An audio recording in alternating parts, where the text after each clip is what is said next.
Good afternoon, everybody. How are we doing today? It's been a hell of a 3 days, and I'm very glad to be here, being a part of it. It's one of these things that I've always had a great deal of interest in, is apprenticeships and making sure that the trade moves forward. But I always like talking, when I start a story or I start into one of these talks, I always like to tell you a wee joke just to get things underway. Get the ice broken, as it were. And this accent, of course, makes me Scottish, and so we're going to start with a Scottish story. Guy comes home late, and he knows he's in trouble. He's in deep doo-doo, and he opens the front door as quietly as he possibly can, takes all his clothes off at the bottom of the stairs and his shoes, creeps up the stairs, missing the third steps, which squeaks, gets to the bedroom door and opens it very carefully. He gets into the bedroom and he tiptoes across the floor and he lifts the corner of the duvet, slides in beside her, and all hell breaks loose. And she's screaming and she's shouting and she's roaring and she's throwing things at him, and he's going, sweetheart, I can explain. She says, well, all right, get on with it. So he says, I left the golf course right when I should have done it, 4 o'clock. I knew about the big roast beef dinner with your mum and dad. I was even planning to stop at the liquor store and pick up that nice bottle of wine your mother likes, and then the beer store to get the beer your dad likes. And I was on my way home just as planned, honest. But I was coming down the road from the golf course, and it had started to rain, and there was a beautiful woman on the side of the road with a wee Mazda Miata with a flat tire. Now, I couldn't just go past, could I? So I helped her change the tire. By the time we'd changed the tire, we were both soaking wet. She says, I live just about a mile away. Why don't you come home with me, and I'll dry your clothes for you? Seemed like a good idea at the time, sweetheart. Seemed like a good idea at the time. We get in there, into her living room, and of course, I strip off all my clothes. She strips off all her clothes. She's got a bottle of Springbank 12-year-old single malt. Well, you know I can't refuse a wee glass of single malt, darling. And so I had a wee glass, and I made another wee glass, and then I don't know what happened to me. Something took over. It may have just been the wee bit of whiskey. It may have been the fact that she was a very, very beautiful woman. But we ended up making love on her couch, and then we made love on the end of the dining room table, and then we made it finally to our bedroom and made love in the bedroom. Best sex I've had in years, sweetheart. And she says to me, she said, oh gosh, you were heading home. And I suddenly realized what I was doing and where I was and just how much trouble I was in. So I got my clothes out the dryer, put them on, and here I am. And she looked at him for that long moment. And she says, you're a lying bastard. You played another 9 holes, didn't you?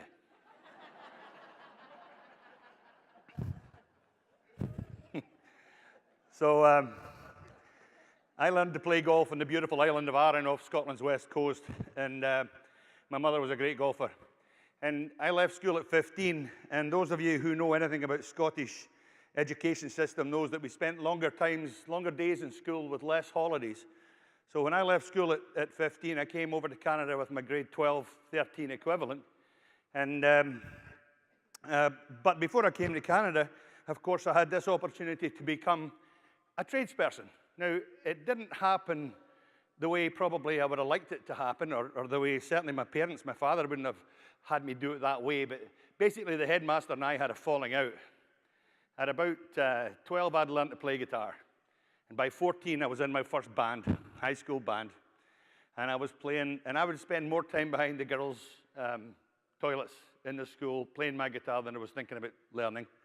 So when I was 15 and a bit, around the Christmas time, headmaster and I had a wee tete-a-tete. And he says, you might as well just bail out because you're doing no good here, not to yourself and not to me. So, of course, I end up leaving school at 15 and a half and lying on the couch one Saturday morning. My dad comes in and he says, I've got your job. You're starting a job on Monday.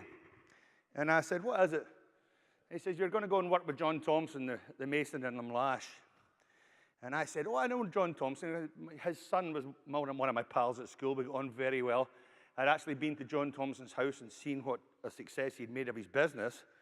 So I said, that sounds like a great idea. So on the Monday morning, I end up at the pier in Brodick. Now, the Western Isles of Scotland are famous for their beauty, but they're also sort of fairly far removed from the delivery system that goes on with any other normal place where you can have trucks come and go with materials. So all of the materials that came to the Highlands and Islands come in by these coastal vessels, and they're about 120 feet long. They're quite attractive. They used to call them puffers. They were steam engines, and then they changed them to diesel engines, but everything came in to the islands on these things. So there'd be coal, there'd be lime for the fields, and of course there was brick. And they'd bring in all the materials from the mainland, and they'd take back usually whiskey or sometimes sheep in the hold of the boats. So it was quite a simple and very effective way of keeping the supply chain going on the outer islands. And I got to the pier on the Monday morning, and there at the end of the pier was this puffer, and it had thousands and thousands and thousands of bricks in it. And John Thompson said to me, he said, well, you go down the end of the pier there, you and another young fella are going to unload these bricks. And the deal was that you had to unload them by hand, 2 at a time, back-breaking. You're coming down 18, probably the height of the ceiling here, into the body of the boat, and you're taking these bricks 2 at a time into a big bucket. Once you get that bucket filled, the hoist, the derrick takes it up to dump into the truck on the pier, and you have to fill the other bucket before the first bucket comes by. Destroying, hands ripped to shreds. By the end of the week, we had the boat empty, but I was very, very sore. And I said to the boss on the Friday, he gave me my pay packet, and I said to him, that was just incredibly hard. And he said, don't worry about it. He said, you're going somewhere else on Monday. You're going to Lumlash, which is the next village. And I said, oh, that's great. So he picks me up the following Monday, takes me through to Lumlash, dumps me off at the pier, and there's another brick boat at the end of the pier. And he said to me years later, he said, if you hadn't walked down that pier, you'd never have been signed up as an apprentice. So that was the thing. He was checking my attitude. And it's a thing that I always do with the kids that come to me now when they come and ask for a job. I don't care how much learning they have or they haven't. I want to know what sort of attitude they have. And sure enough, I got myself into that second brick boat, and boy, it was just as hard. But by the time we got to my 16th birthday, which was the June, him and I had gotten on so well that he said, okay, I'm going to sign you up to be a proper indentured apprentice. And it was a big deal. My mother and father were very, very proud of me. My Uncle Jock next door was very, very proud of me. Everybody congratulated on you being signed up as an apprentice. And I was kind of lucky in that John Thompson was a very, very famous stonemason. We'll get back to the brick boat later on. You remind me about that. He was a very famous stonemason, John Thompson, because he was the youngest foreman on a crew. When he came back from serving in the war, he started his own apprenticeship in Glasgow.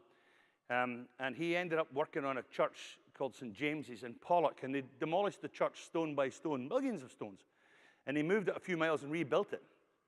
And John was was the youngest foreman on the site. And he had hooked up, one of his employees when I started was a man called Jock Kerr.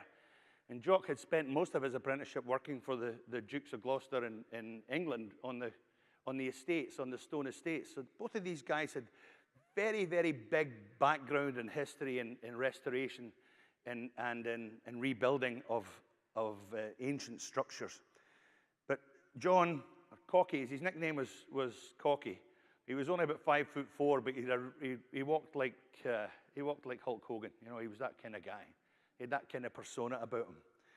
And Cocky had realized that stone had sort of gone by the wayside, and bricks were coming in on the island especially, because we were building all these brick houses. And so he wanted a bricklayer amongst his crew. So my deal was that I would work in the stone all the time I was on the island, but then for 1 week a month I would go away to my what they used to call block release in Glasgow, and I'd study about stone, not stone, but brick. And I'd work on all the bonds of brick, and I'd work on how to be working with a trowel in brick, and then come back home and work in stone again for 3 weeks and then go back. It was quite a good way of doing it. We know that we have big chunks of block release here in Canada where the kids go for 8 weeks and then 10 weeks and then 10 weeks. I think that's something perhaps we need to work on.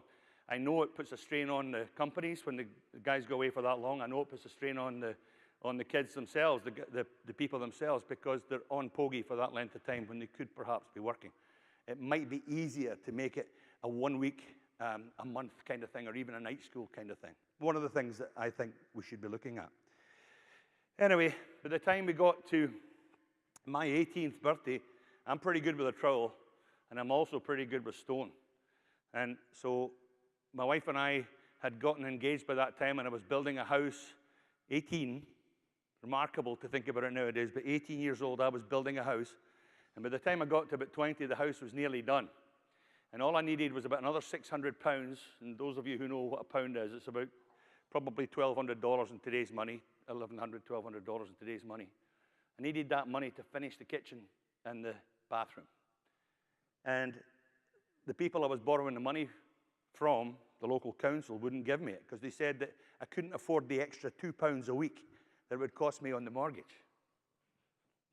$4. I couldn't afford it. So how stupid is that? I've got the house built. I need another £600. They won't give it to me, so the house can't get finished unless they give it to me, and they won't give it to me because they say I can't afford it. So, and our parents at the time weren't rich people by any means, so they couldn't give me the money. So I went in a huff, and I'm standing in a bar in Whiten Bay, as you do when you're in the huff, and having a couple of pints, and there's a guy next to me I know who's been in Canada for a number of years at that point. He was educated man. He was an accountant, worked for Indal, the aluminum extrusions company. And he'd been talking to guys at the Toronto Scottish Rugby Club, and I was telling him about our carry-on with the council.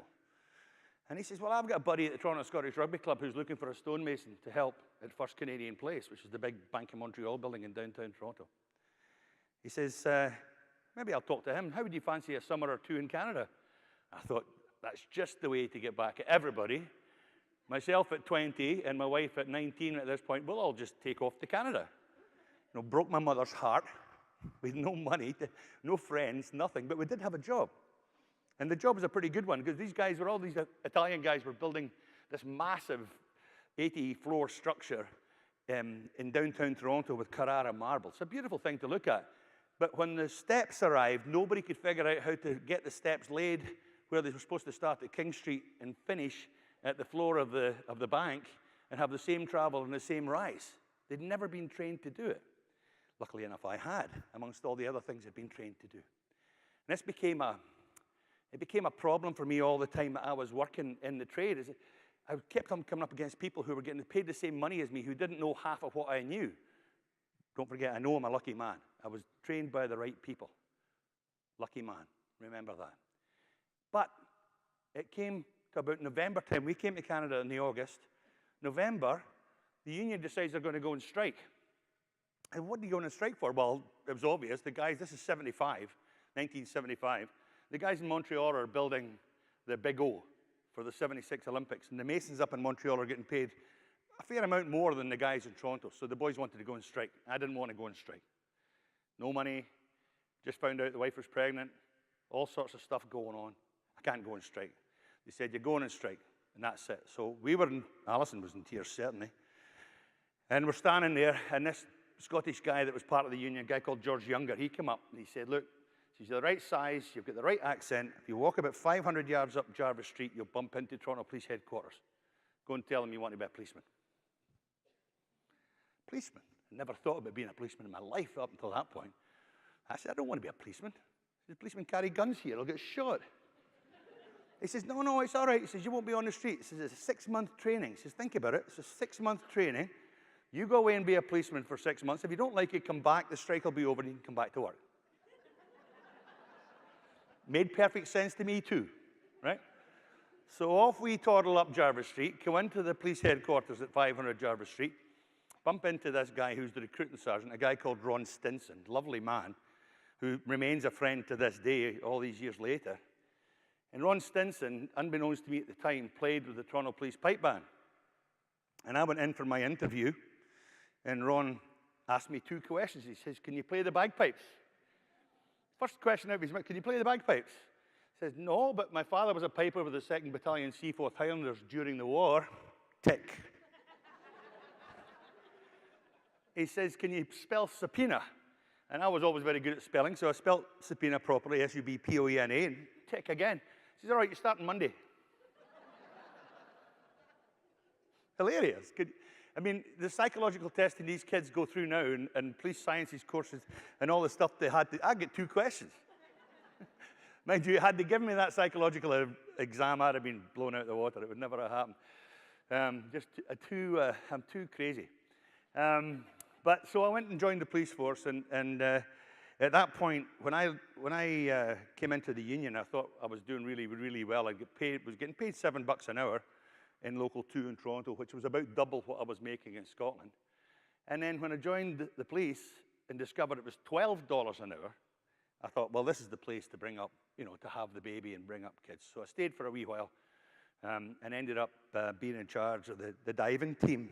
And 1986, I lasted till the spring of 87. 1986 was a hell of a year in Toronto. Those of you who are from Toronto may remember it. There was a bunch of kids died in various forms. There was a couple of kids up in the Jane Finch corridor. One wee boy of 6 fell into the water, and his 4-year-old brother tried to grab him.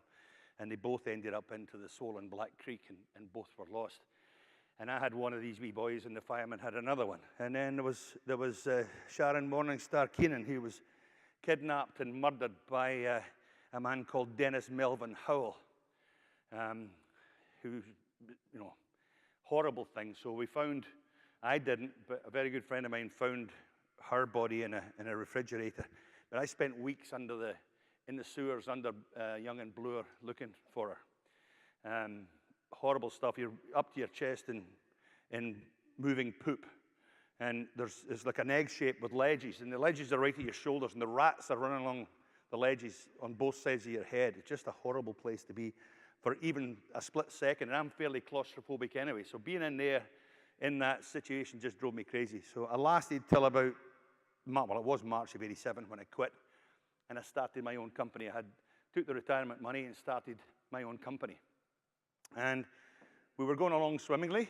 I registered a couple of apprentices then. The first one was a young man called Stephen Thornton, who's still at the trade, still very, very good at the trade. He lives out in east of Toronto still. And I also registered the very first female apprentice ever registered in masonry in the province of Ontario. And I didn't discover that fact until I started teaching at Durham College and registered the second female apprentice in the province of Ontario. And I said, who's the first one? He said, well, you should know, you registered her. And I'm very happy to report she's sitting in the room with me today. So it's really great. She married one of my foremen, the silly woman that she is. And they ran away to BC. And they've built a lovely life for themselves here in BC. So I'm happy that they're here to share this with us.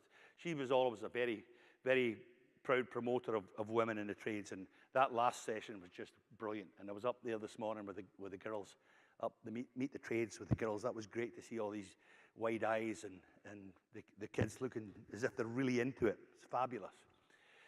So 87 got to 91, and then there was a crash in 91. Of course, the whole world fell apart in 1991.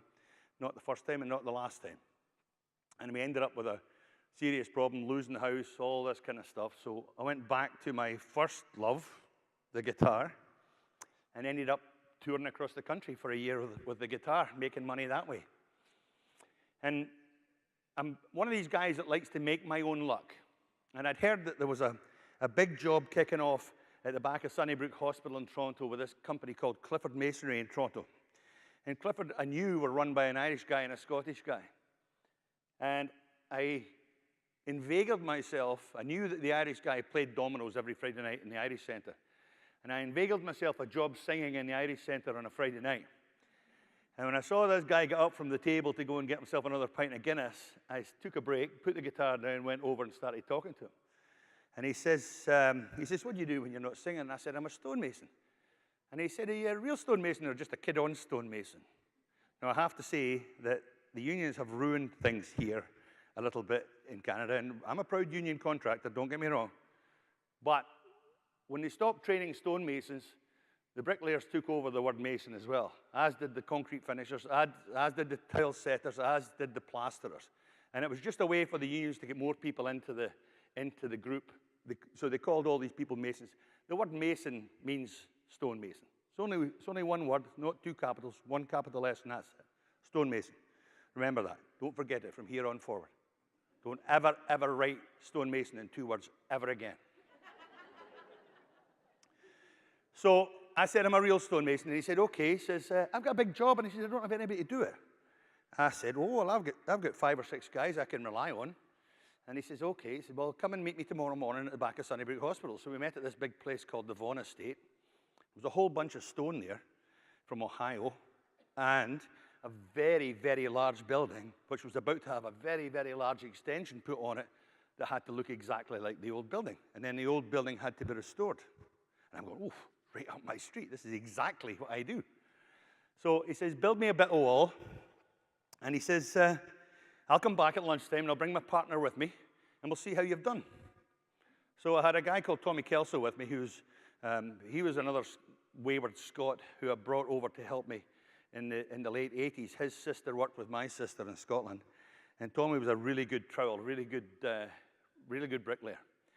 And so I said to Tommy Kelso, I said, okay, you're going to do the cutting, I'll do the building. I made another guy there called Graham Wood, who was an English chap who had come over to join us for a summer. He was mixing the mud. And by the time Sean got back, forgot a wee bit. Sean had said, build your test wall on that bit of concrete. And I said, whoa, why? I says, I'll build the test wall right over there where it's going. He says, well, what will happen if we have to take it down? And I said, mark my words, you will not have to take it down. So we built this wall, and I had it up to about 6 feet, and it was running 20 feet in either direction. These two guys showed up, and they went, wow, fabulous. That's just great. So the wee Scottish guy, Jimmy Rea, he said to me, he says, who was your master mason? And I said, Cocky Thompson. He says, that's incredible. He says, I worked on St. James's Pollock with John Thompson when I was a young man. So these two knew each other. So he said, okay, he says, as far as I'm concerned, as long as you and Sean can work out what the money's going to be, you've got the job. So Jimmy jumped back in the truck and took off, left with Sean, and Tommy Kelso and I had been talking all morning, and we knew that we could build this stuff for $7 a foot. And I'm going, but it's big. You know, it's a big job. We should ask for more. So he says, okay. So by the time we talked ourselves up to $10 a foot or $11 a foot by the time these guys came back. And we started talking to Sean about the money, and Sean says, well, how much do you need for it? And I'm going, well, Sean, I don't really, it's big, geez, we've been thinking all morning. He says, I'll make it easy for you, he says, I'll provide all the scaffolding, and I'll provide a guy to drive the forklift and mix your mortar for you, and I'll buy all your mortar, and I'll buy your ties and your waterproofing materials and your through-wall flashes. I'll buy all of that stuff. So when he's rhyming all this stuff off, I'm back to 10, 850.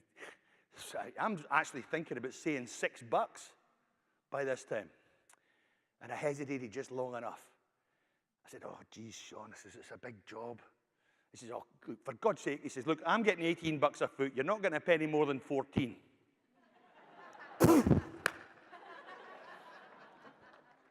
And that's what started me off. And that was an incredibly wonderful job in that we worked from the March till the November of 1992. No, sorry, 1991. We worked from the March to the November of 1991 and didn't lose a day to rain. And it was known as the worst summer in Ontario in 100 years because it rained every single weekend. But it didn't rain from Monday to Friday, so we were happy, guys. So once that was done, and we'd sort of established ourselves as a crew that could do the business, Sean and Jimmy had been trying to get themselves inveigled in with the province of Ontario. They knew there was this massive restoration coming up at Queen's Park. And these two lads were pretty smart in themselves, and they had gotten to such a stage with smaller jobs that when the job at Queen's Park came out, they were pretty well pre-qualified to get into the last 3 bidders. And they did very well with it, and they got the job, and they asked us to come with them.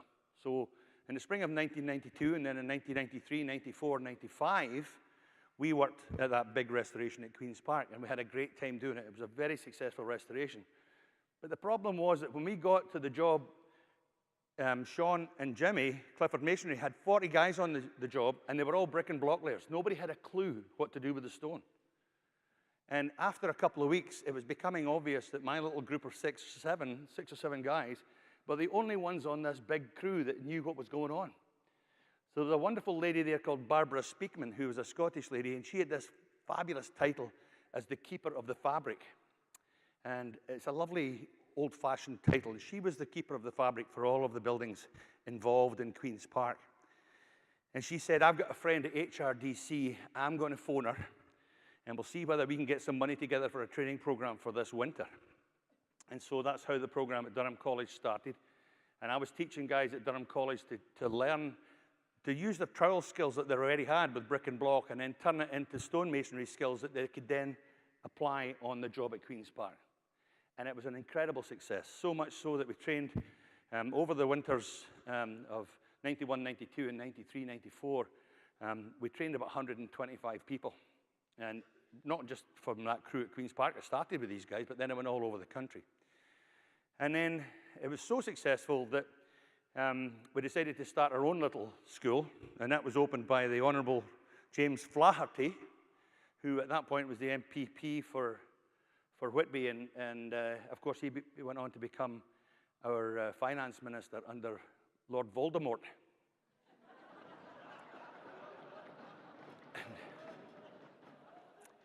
And so Jim Flaherty opened the school, and we trained another 300 people at that school between 94 and 2000 when the funding went back to the province and we lost the funding for it. But 2 people showed up in my office in 1996, and they'd been sent down from Ottawa by Public Works.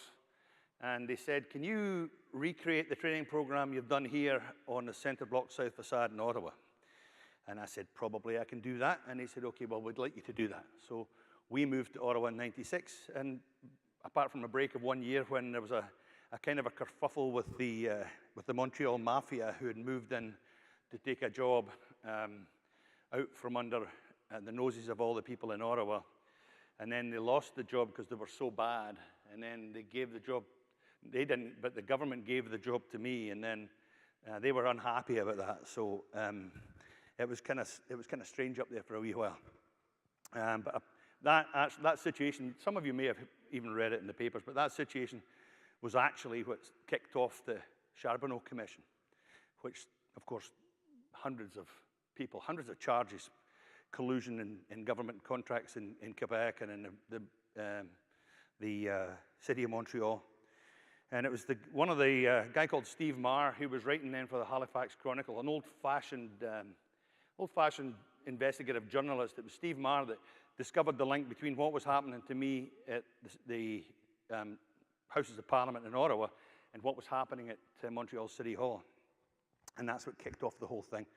We ended up doing all right about it, and of course we're still working at Parliament Hill now. But you know how they price jobs in Quebec, don't you?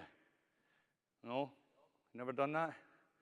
And jobs in Quebec get priced in a very, very easy way. There's a Scotsman, an Englishman, and a Quebecer sitting in the hallway outside the guy in Montreal City who handles the contracts. And they're sitting in the hallway talking quietly, and the guy comes out and says, okay. He says to the Englishman, come on in first. He says, how much do you need for the job? The Englishman says, well, it's only a little job. He says, so it's probably going to be $3,000 for materials and $3,000 for labor, and I'll need $3,000 for overhead and profit. So $9,000 should do it. The guy says, okay, that's good. He says, send in the Scottish guy. So the Scottish guy goes in and he says, how much do you need for the job? The Scotsman says, well, it's probably $4,000 for materials, another $4,000 for labor, and I'll need $4,000 for overhead and profit. He's $12,000. So the guy from the city of Montreal says, well, that's a wee bit high. He says, but why don't you go back out and sit and wait on me, send in the Quebecer. So the Quebecer walks in with a cigarette hanging out the side of his mouth, puffing away like a chimney, and he sits down. And the guy from the city of Montreal says, how much do you need for the job? He says, well, I'll need $27,000. The guy says, how do you figure $27,000? He says, well, there's $9,000 for you, $9,000 for me, and we'll give the job to the Englishman.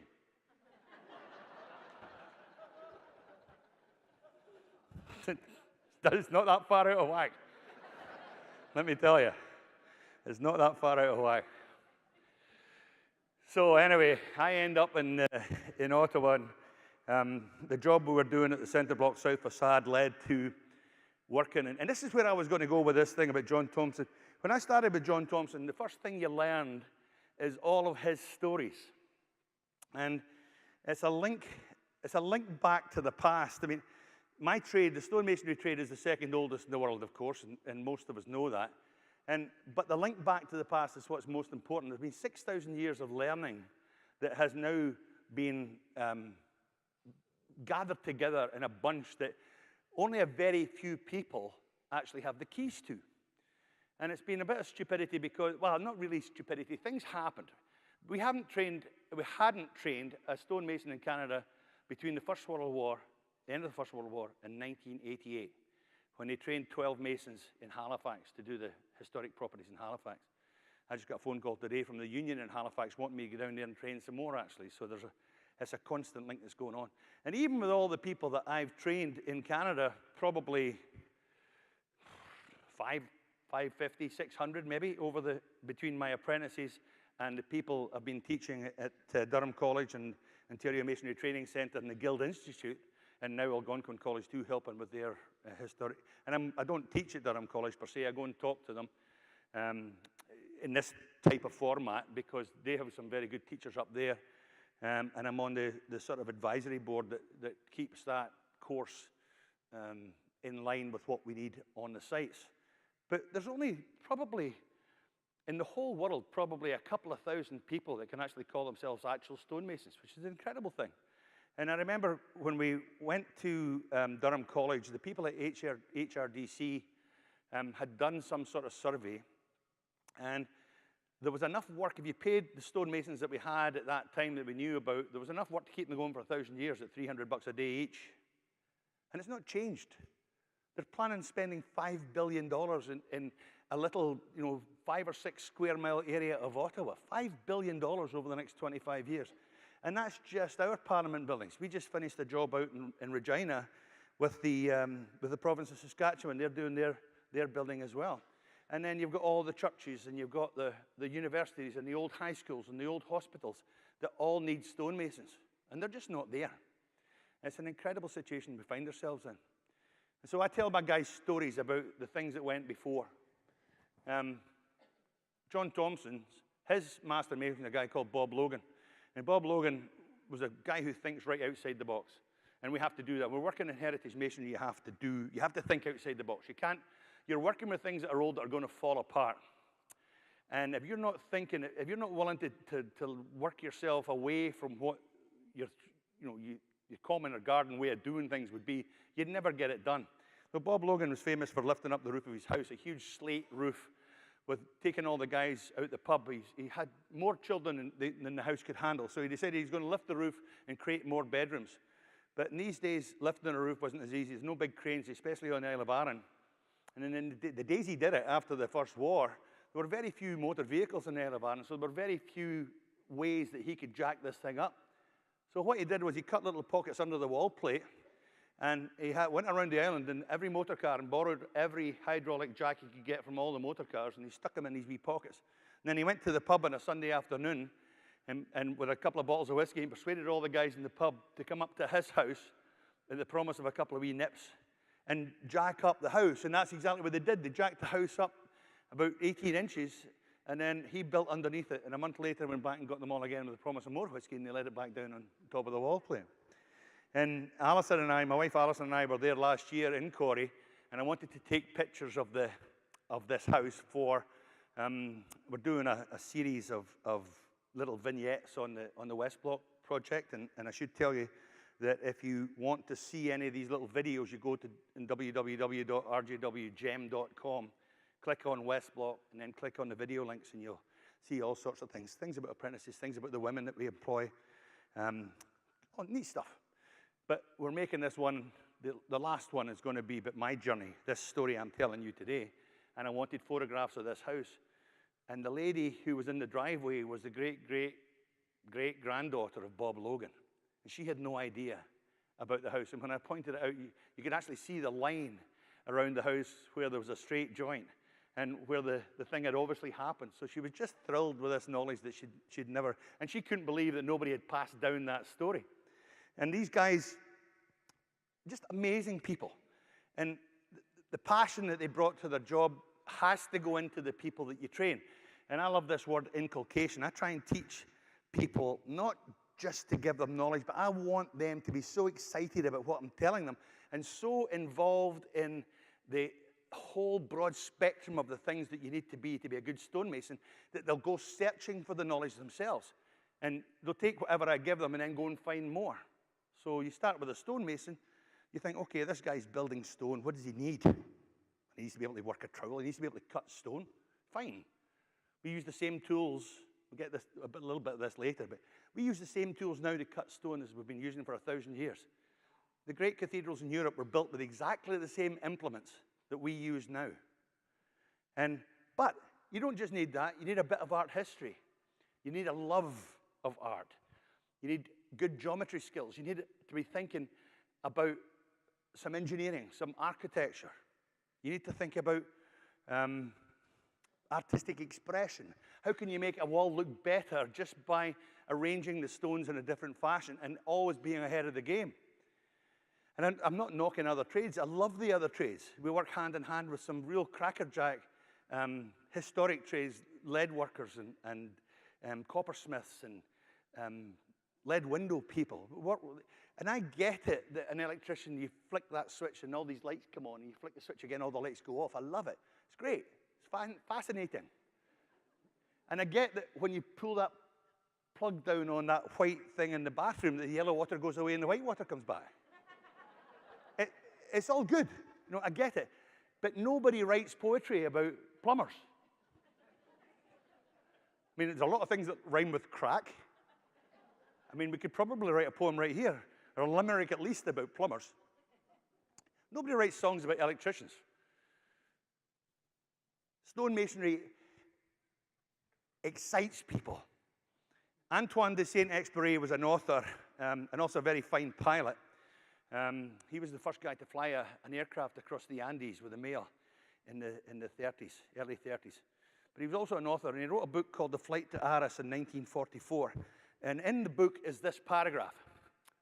A pile of rock is just a pile of rock until any person views it who bears within themselves the image of a cathedral. It's beautiful. And it makes all the sense in the world. John Ruskin, the famous English novelist, said, "When we build, let us think that we build forever. Let us think and build in the sure and certain knowledge that there is a time to come when these stones will be held sacred because our hands have touched them." Stunning. Nobody writes that shit about electricians. It just doesn't happen.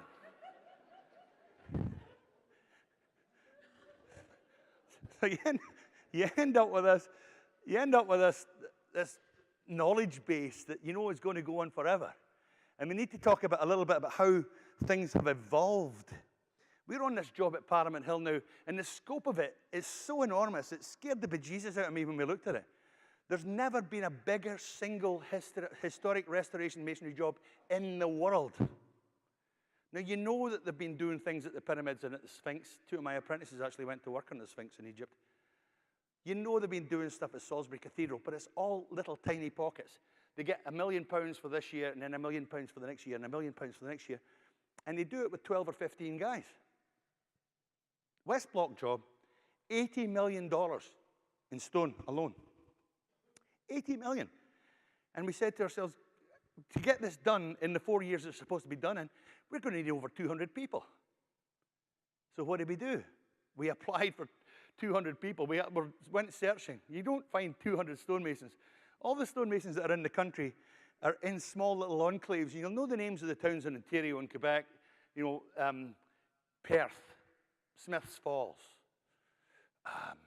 Fergus, all these beautiful little stone, Cornwall even, Belleville, Kingston.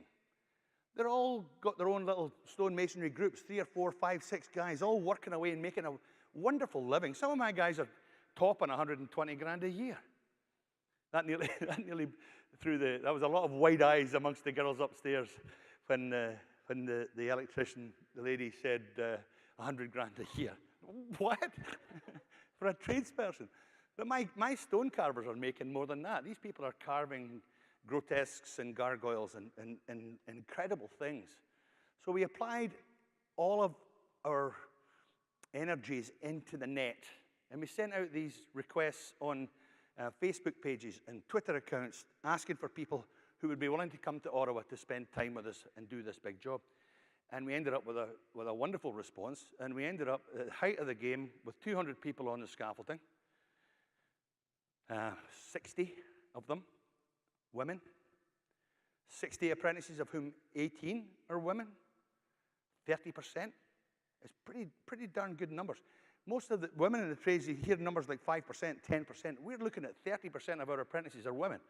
And our favorite and very best carver is a woman who was trained in Saskatchewan, went to work here in BC with another wonderful carver, and now is back with us at Parliament Hill. And we gathered all these wonderful people, and we've created a team of people that are amazing. But the scale of the thing had to be addressed. So if you're still using the same tools that you were using in the medieval days when they were building the great cathedrals in Europe, how can you improve the situation and bring it into this century? And the answer was the simplest of them all. And I was talking to John outside there when I was preparing, or just sitting quietly waiting to come in to do this. And John says, you know, the worst thing about this, and he's got a little iPad in his hands, the worst thing about this iPad is that I can work it at any time I want to work. And the best thing about this iPad is that I can work at anytime I want to work, but it's also the worst thing. And he's right, but the iPad is what saved us up there. There's hundreds of thousands of stones, hundreds of thousands. And we had to track not only where they were and what they were doing and what they were in relation to each other, we also had to be able to track for billing what we were doing to them. So we devised this system, and all the foremen have iPads, and every single stone is marked in a grid for every section of the wall. And that building is monstrous. It's absolutely massive. So every single stone's got a number, and then there's a legend on the side of the iPad that comes up with all the things that can be done. So if the wall's just been taken down and rebuilt, and I should tell you that that's what we do mostly. When you're doing a restoration of a building that's that old, generally the masonry work on the inside, the mortar on the inside has failed, and the walls are falling apart. And little earthquakes will shake them, then the joints start to fall out, then the stones start to fall out. So we take down the wall, and we rebuild the inside and the outside, and then if we have to, we take down the inside and get back through to the new stuff we've built so the wall becomes whole again. So, legend at the side of the iPad. Is it take down and rebuild? If it's going to be that, then it's also going to be cleaned. We'll talk about cleaning in a minute. Sometimes we just replace single stones, single stone replacement. We give the size of the stone replacement.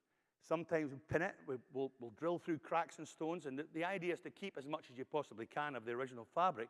So we'll drill through cracks in the stone, and we'll what we call stitch it. We'll stitch it on that little clip there. Sometimes we'll do a Dutchman or an indent into a big stone. You don't want to take the whole stone out. We'll fix that little corner there that's broken, Dutchman. So as soon as the foreman clicks that into his grid and hits send, it ends up in a central computer. And then the architectural team, in the next day or two, they'll go out and they'll make sure that all the stuff that we have said has been done to these stones has in fact been done. They hit send again, and it goes to the general contractor, and it's included in that month's billing. So we can keep track of, at the end of every single day, I can keep track on hundreds of thousands of dollars worth of work for a monthly billing by the moment, which is incredible. And if we hadn't had this iPad, and it was one of our kids that developed the program. You know, there's tracking programs for inventory and all that stuff. And what he did was he modified an inventory tracking program that he bought online for $300. Stunning. No, I love that kid. I love him. And then the other thing we discovered, the American military, there's so many things in this world are down to the American military. Bad and good. This is a good one. Audi Volkswagen in Germany had been developing a way to remove paint with a laser system. And we've had lasers for a long time, but this was a wand to remove paint right back to bare metal, so that before their high-end cars were going into the paint shop, they'd go through this laser bath, and the metal would be cleaned right back. Everything would be taken off of it before it went into the paint shop. The American military heard about this thing and thought, could you develop something that's bigger that we could do ships with? Ships. So Norfolk, Virginia has the biggest Navy yard of them all, and they got this laser. It cost $100,000, just $100,000 less than $1 million. $920,000 US it cost. They've got this thing in the Navy shipyard. scraping the paint off of the ships or lasering the paint off the ships. Somebody had this cool idea of asking whether that could be translated to do stone. And of course it can. And it works incredibly successfully. And we used a sandblast stone, which took the patina off of it. And the patina is the oxidization that goes on with stone once it comes out of the ground. It's a crust that goes on the outside of the stone, and it helps protect it from the weather. It lets moisture in and out, but it doesn't harm the stone. It helps to protect the stone, but it doesn't seal it, which means that the moisture can move. And that's the biggest danger with stone, is that you're trapping moisture in. Don't ever seal stone or paint it unless it's special paint.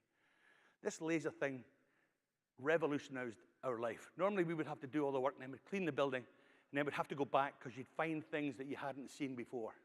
And you'd have to spend months fixing all these things that had just been surfaced or just came to light because of the cleaning. With the laser, we clean it first. We can see everything that's going on. We make our decision about what's going to be done, and we do it. And if it hadn't been for the laser, we would never have been able to keep on time and on budget. And that, you know, the government always say that. But believe me, this is true. This job is on time and on budget. And the two things that have helped us do that are the laser and the laptop or the iPad. So fabulous ways of stepping into the next century. The other way is that Carleton University in Ottawa have been working with 3D printers. And with a 5-axis CNC machine, you can actually cut stone to within a fairly close measurement of what you need. If it's a carving or a head, gargoyle or a griffin or something like that, you can actually carve it. You can't undercut and you can't get behind things, but you can make a reasonable job of it and get it down to within 3 or 4 millimeters of what's going to happen. Once that's done, then we can take the fine tools that we've been using for 1,000 years and take it that last 2 or 3 millimeters to get the tool marks. These tool marks are very important. If you go closely, next time you're up in Ottawa, go and have a look around the buildings. You'll see the tool marks on the stone, and you can recognize a heavy hand or a light hand, or you can recognize work that's been done by the same person all the way along a wall, because you'll be able to recognize the tooling marks, almost like a signature. So we need that to be, even though we've got this technology that can help us do this, we need to finish ourselves by hand. And that's where the real talent comes in. Now, some of the stuff that I've done in the past, I've been at this for 46 years now, 62 next week, 2 weeks away. And I started on my 16th birthday, so it's been a long run, but I've done some incredible things. The second oldest church in the New World started in 1532 in San Juan, Puerto Rico. I worked on the Washington Monument. Worked on Madison Square Park in New York City and the lovely fountain at New York City Hall. If you go and see that, that was us that carved that. We took it up, took it apart, brought it up to Canada, restored it, and then took it back down to New York City and built it back up. We also worked at Hudson River Park on the side of the Hudson River, just at Battery Park where the immigrant docks were. And we had this really great thing happen. In 2012, I was out teaching in Seattle, Preston, Washington, actually, and one of the dry stone wallers from the Irish Dry Stone Wall Association was also there with me. And he was telling me about this plan they had in Ireland. Because of the Celtic Tiger had died, they were asking Irish people from all over the world to come back and spend money in Ireland in 2013. They called it the Gathering. And the idea would, all this money would come in, and it was a huge success, a massive success.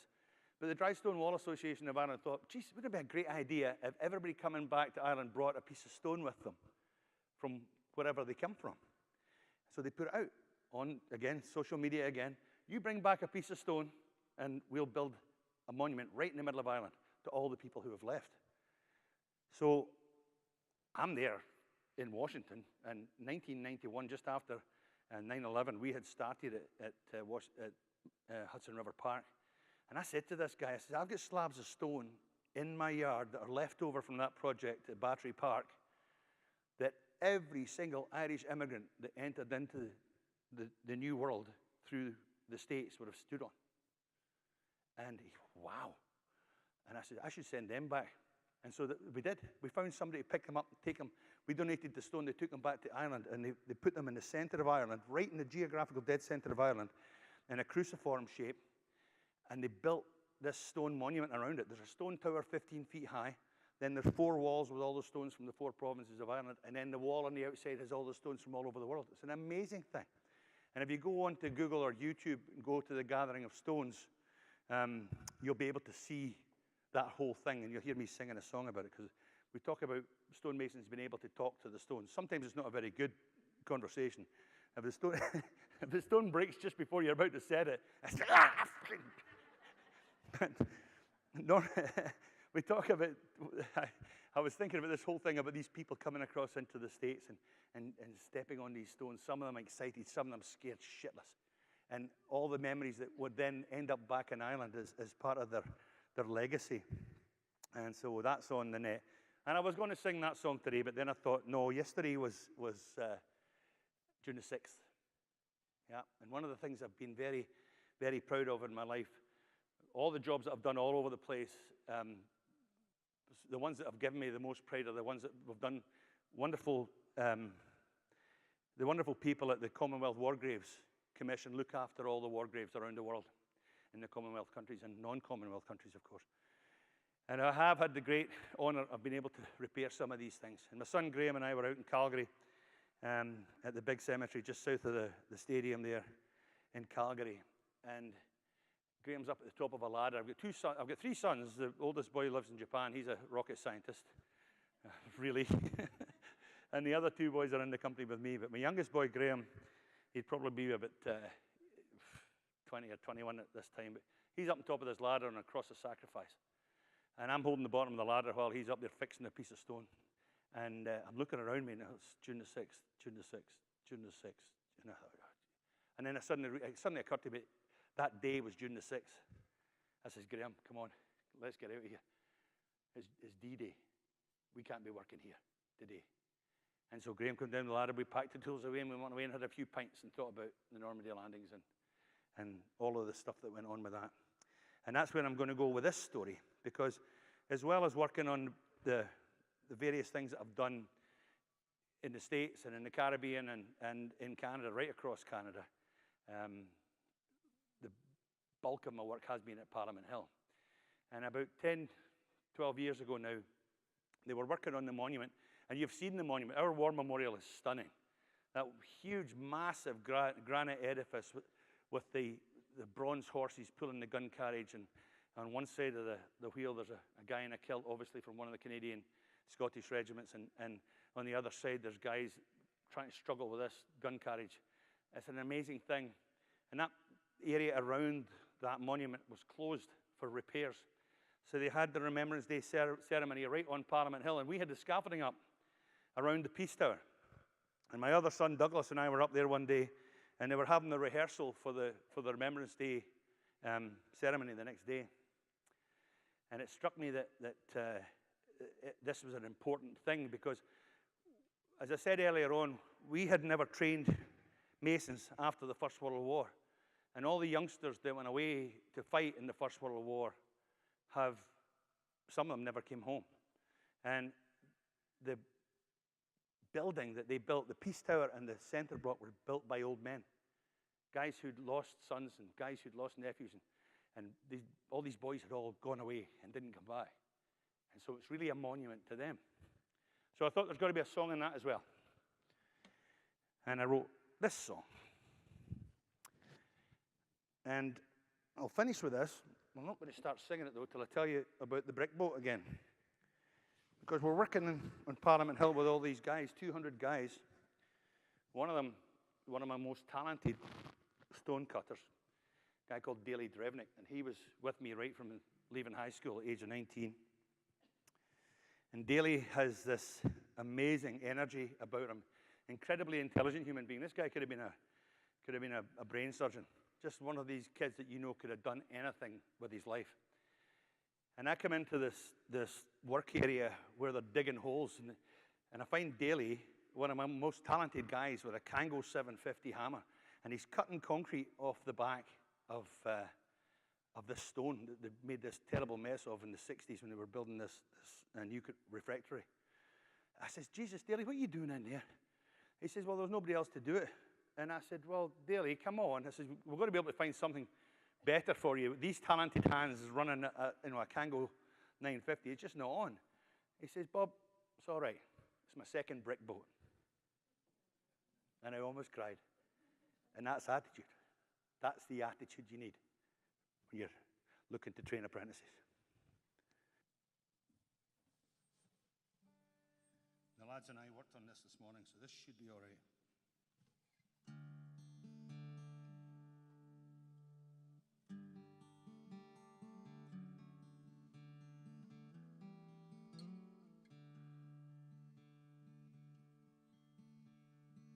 Hey, son, lay down your tools a while.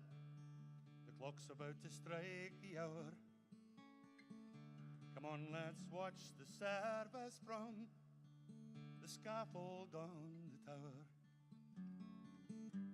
You can hear the pipers tuning up. The dignitaries have arrived. The old comrades, they have gathered to remember those who died.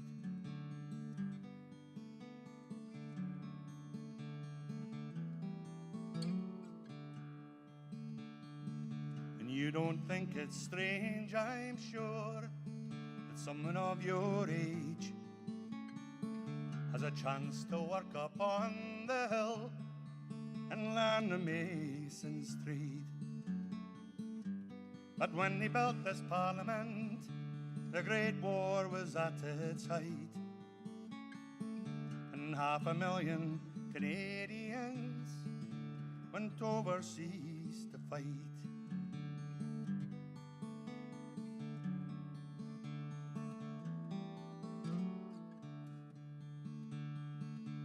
Most of them were merely boys, just as young as you, and 60,000 found their graves before that war was through, and 250,000 more were maimed. We can't let their memory fade, for they scarcely had a chance to live, much less to learn the trade.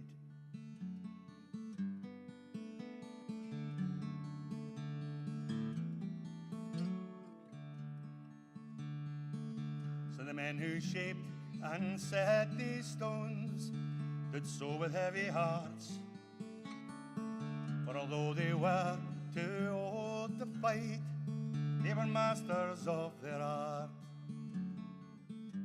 And they built for us a monument to a nation come of age, and to their sons who'd gone to war and the sacrifice they made.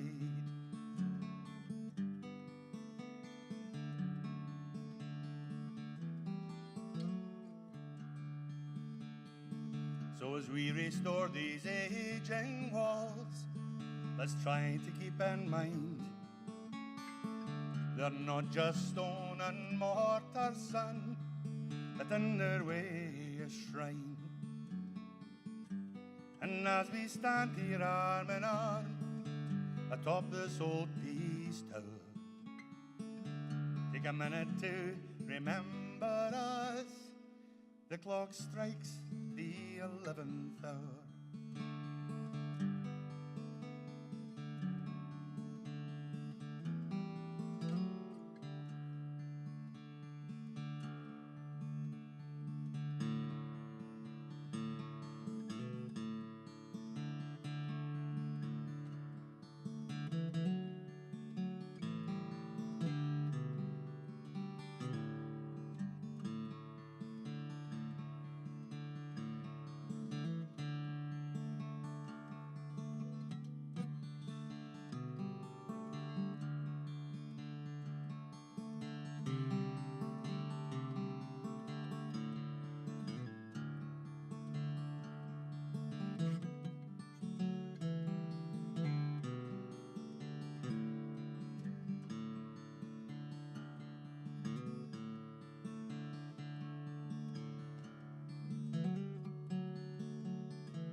Thanks very much.